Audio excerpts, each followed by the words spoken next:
What's up? So today I'm reviewing my pruning tool for my garden, in which I buy it in Shopee. So I think maybe it will serve its purpose. I'll try it in my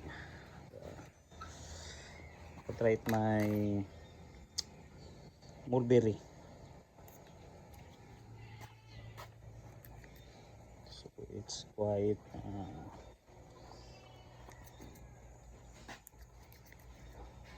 handy when it comes to pruning my mulberry.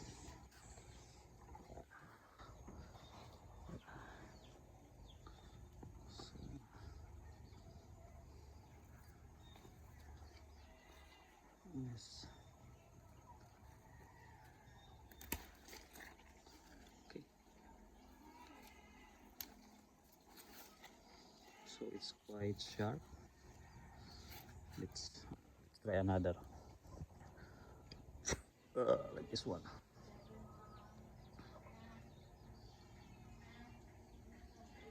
Yes.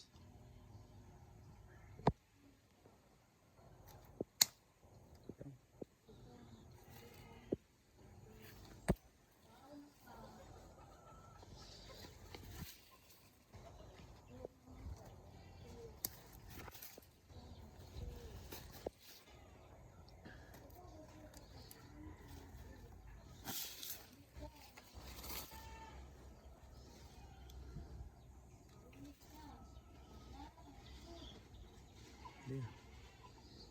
So it's quite sharp, I think, because it's new, and maybe in the future it will help me a lot.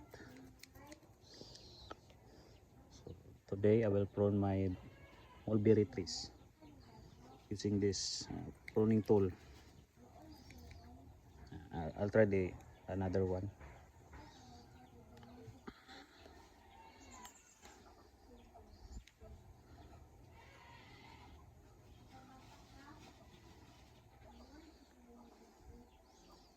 So I think I'll try in this. So this one is quite it's already matured. This stem is quite matured. So I'll try to prune it using this straight cut pruning tool. I think it will suffice.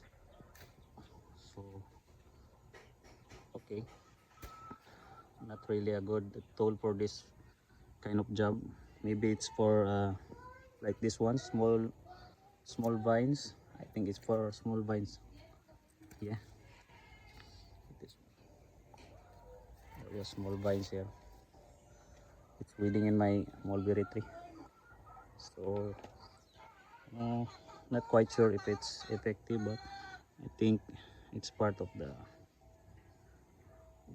my gardening tools. So I think maybe I will consider this one for pruning vines.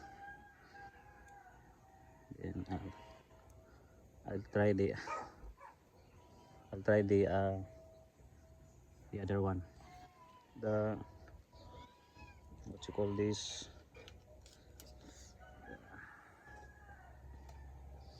like a side cut actually. So this one's quite hard, but I think this tool can cut it. So let's see.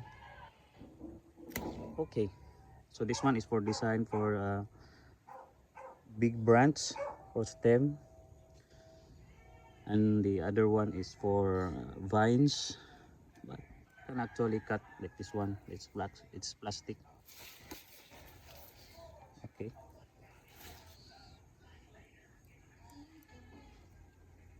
yes, you just lock it like this one.